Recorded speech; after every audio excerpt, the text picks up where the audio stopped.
Morning, everyone. Happy November. We just got 2 more months in 2020. Let's see what happens. Um, Make sure you go out and vote tomorrow if you haven't done so far. That's a so yeah. Just whoever wins, let them just hopefully, but just go out and vote and just let it be. We live in a democracy. Um, but what I wanted, but like for myself, what's going on when I'm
I'm back.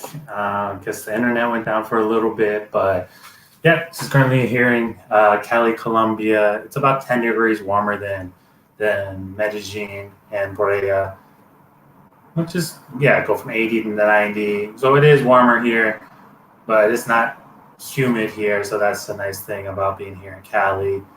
Uh, Yesterday I went to Tres Cruces, which is a hike on top of a mountain, it feels like, or top of a hill.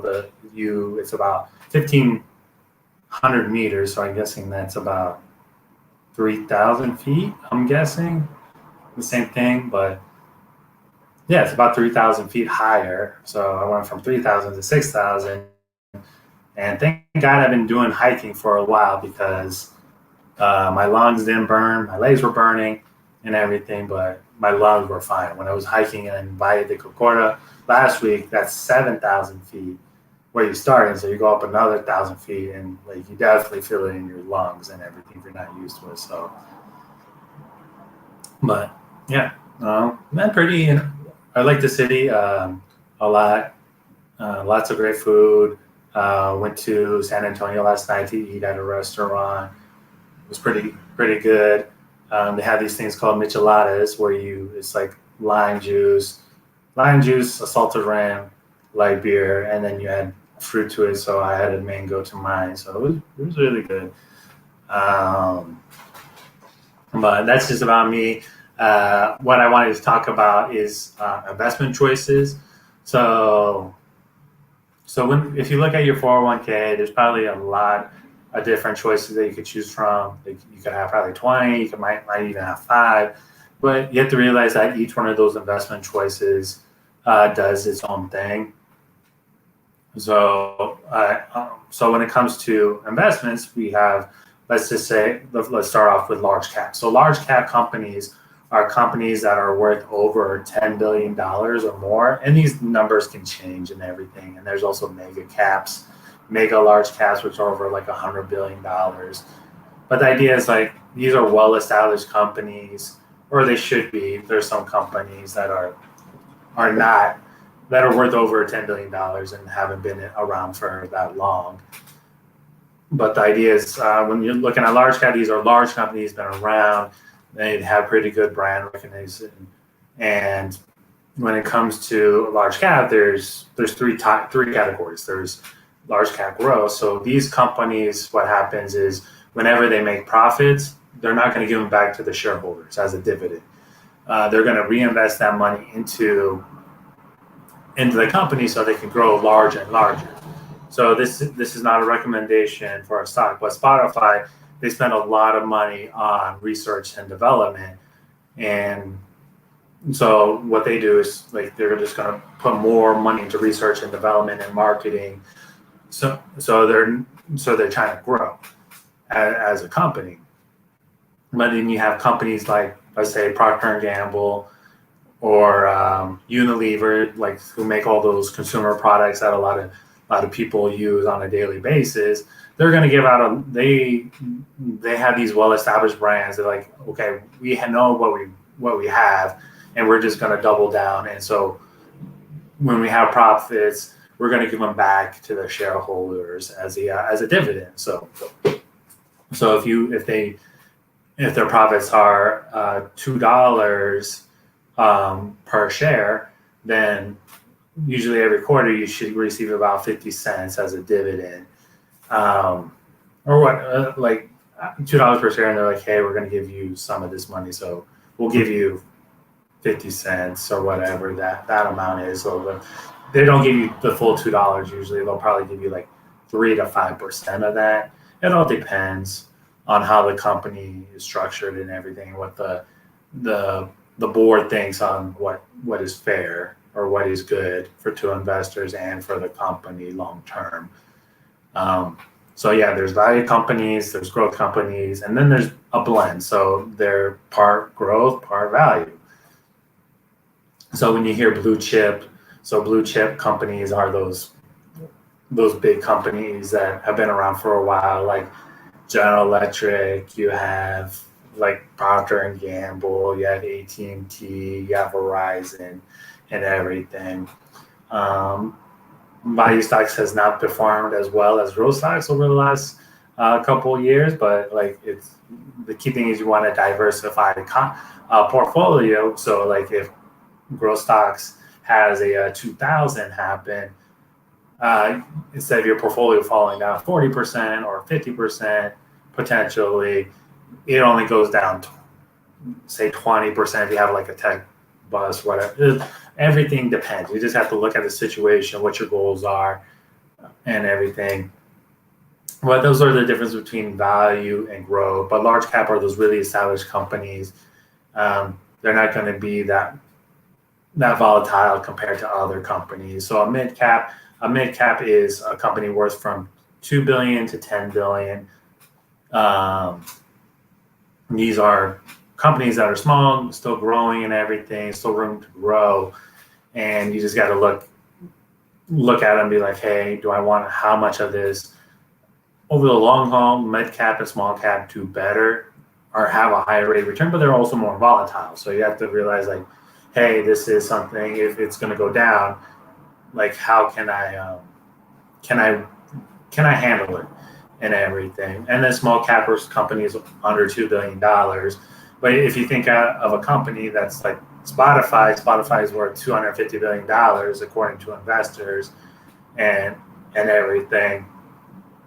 So to get 100% return on Spotify, that company has to go from being worth $250 billion to $500 billion. So you gotta like look at that, like how likely is that to happen compared to this small company?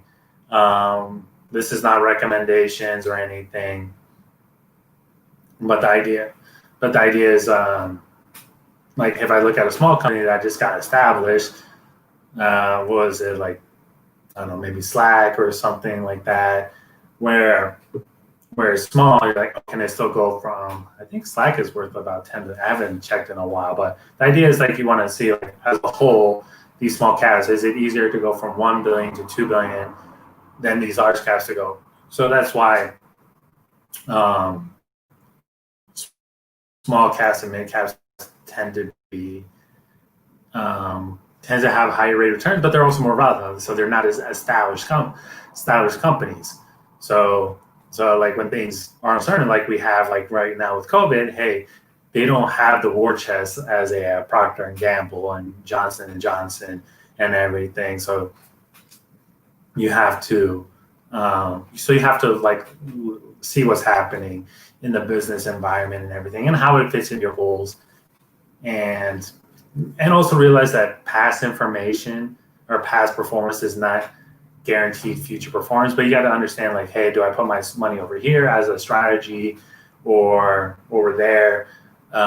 If you don't want to do these things, then if you have a 401k, they have these target date funds where you're like, hey, it's going to be more aggressive by having more stocks in it. So if you're in your 20s and you want to retire in 2060, you pick that target date 2060 fund, and then as you get closer to 2060, it's going to be, instead of being 90% stocks, 10% bonds, it's going to be 60% stocks or 50% stocks and then 50% bonds, and flip it from there. And then there's also different types of bonds out there. You have corporate bonds, you have government bonds, you have municipalities, so those for local governments and states and everything. But the idea is, like, if you're in your 20s, you probably want to have a different strategy than in your 40s. If you're retired, you definitely probably want a different investment strategy. And the idea with investing is, like, it's supposed to be there for a tool. Like, the goal of life is not to accumulate as much money as possible, but to accumulate so that you can live your best life. And so you have options. If you start saving, like, if you keep in your savings account, it's probably going to grow very, very little. The savings interest rate right now is 1/10 of a percent. CDs are like 1%. So if you're getting 1%, that means your money is doubling every 72 years. That's if you're getting 8% return, then your money is doubling every 9 years. If you get 10% return, it's doubling every 7.2 years. So rule of 72. But the idea is not to accumulate as much as possible, is to live your best life. Have the experiences, realize, like, what are the trade-offs that you want to have, what kind of life do you want to have, what do you want to do in retirement, what do you want to do right now. I think one really interesting thing about life that I'm trying to figure out is, like, instead of waiting until 70 to retire, I feel like I'm going to work forever. So the mindset that I want to have is, I want to have, like, many sabbaticals. Like, hey, let me work, let me stop for 2 years, do my thing, like, let me focus on these things I would really like to know about or do, and then just have all these different experiences, and just get to a point where, like, I'm good. So, like, living here in Colombia, I love living overseas. Like, if I can get $1 million, that will give me $3,300 a year in income. That's just from that. And then I have Social Security that kicks up. That can give me another $1,500 to $3,500 a month. I'm good here in Colombia. So you just have to figure out, like, what you want to have. You want to live in the States, you want to live in New York, you want to live in Los Angeles, Texas, Nebraska, Florida. Just figure out what you need to have your best life. And then, like, you start top first. Like, you start with why, then you start with the how, which is the investment strategy, and then you do the what. So the what is what specific things you have to do right now over the next 6 months or the next 12 months to help you reach your why. So the how is the investment strategy. Do I choose large cap? What percentage of large cap? What percentage of small cap, mid cap? Well, you can hire a robo-advisor to do it. So they have different portfolios. You can do hire an investment manager out. That's something I help people out. It's like, hey, you pay me a fee, and I give you the advice. Or you can give it to a fee-based financial advisor, and they're like, hey, we're going to charge 1% or 1.5% to give you to manage these investments for you. A robo-advisor is kind of like, hey, everyone's going to have this, so since everyone's doing it, we're going to charge 0.25%, and we're just going to do investments. Someone that's doing, like, investment management might be doing something else to help out. So it all depends. There's other things to do it. What I do as a financial advisor, I do value-based financial planning. So we go over the goals. Like, hey, I want to do this. Hey, okay, you want to do this. Like, oh, I want to own a baseball team. Hey, maybe you're not going to own a baseball team, but like, how can we get you to more baseball games? How can we get you to, I think Ohio is where the Hall of Fame is at. Okay, how can we do this? Like, hey, go see a Japanese baseball game if you really like baseball, or go to Mexico or go to Cuba. It's just like, so that you can just have more baseball in your life if that's what you really love. Like for me, I love reading books. I love working out. I love listening to podcasts. So I fill my life with those things. And that's what I want. And that's why I'm doing everything I want to do, is so I can have flexibility and control over my life, so I can have the most experiences. That's why I'm here in Colombia. I want to see the world. I want to be like, oh, this is what's happening over here. Like yesterday, I was hiking up to Tres Cruces, and I noticed that the way they built their stairwells, I was like, oh, instead of making it a solid concrete steps, what they did is they just made it like a hollow box. They filled it with dirt and they topped it with gravel. I'm like, okay, is that going to make it easier to like maintain? And everything's probably a lot cheaper. So maybe like, hey, how do we deal with that instead of like, I don't know.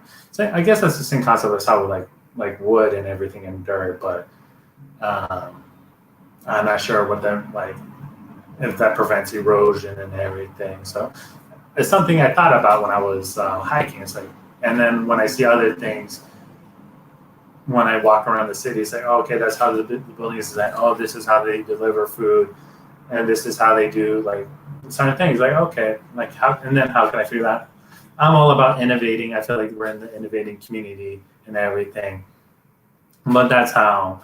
But then I apply that to my strategy, and so like for me, it's like, okay, this is the type of return I can get, and the type of return I can handle, or it's like this is what I explain to my clients, like, hey, to help you get like an 8% return, this is what we're estimating based on historical principles and everything. It could be higher, it could be lower, but like, hey, this is a much better strategy than going strictly with cash.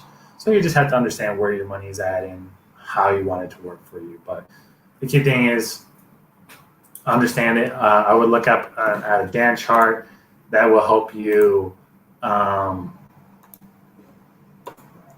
understand like how things have performed over the last couple of years. I'll put that link in the comment section. And as always, please do your research before you make any changes. This is not a recommendation for any stocks or individual stocks or any plan. Like, know the deal before you accept the deal. The idea is just be okay with what the choices are. Know the opportunities, know the threats, know the weaknesses. Strengths, weaknesses, opportunities, and threats. A SWOT analysis. And be like, hey, can I handle this? Hey, if I don't get 8% and I get 6%, am I still fine? And these are the things we just have to understand. If someone says it should always be this way, or it's always like, rule of thumbs are nice, but like, and they could work, but you just have to understand like what are the things that go with it. But that's all I have for today. Hope you enjoyed this video, and I'm 1 hour ahead right now, so I'm on East Coast time. So but in a month and a half, I'm going to be in Mexico and I'll be on Mountain Time. So we'll see how that goes. So I hope you enjoyed today's video. I'm also doing a giveaway for a free time management coaching session that you can get. Just click on that, and then just click on that and just sign up.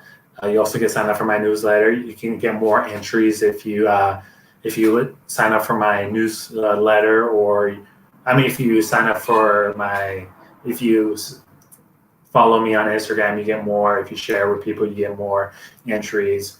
If you listen to my podcast, you get more entries. Subscribe to that. So it's valued at $300. I can help you save 10 hours a month. That's 20. 120 hours a year. Well, so you gotta ask yourself, what can I do with 120 hours? Oh, I can spend that with more family time. I can spend more time on self care and everything. So we just want to make sure that life is short and we want to make it as long as possible. And we make it as long as possible by focusing on what is the most important stuff. So, so I really love doing time management sessions just so people don't waste their time. And we don't want to waste time because you can never get that hour back. You're just 5 minutes closer to death, and just that's how it is. And but like this, it's coming, and so if it's coming, we want to make sure that we're doing what we want to do in life, and having the right strategies can help us get those great experiences. So hope you enjoyed today's lesson, and as always, if you go with Joe, you can grow with Joe, because Joe knows Joe. All right, take care.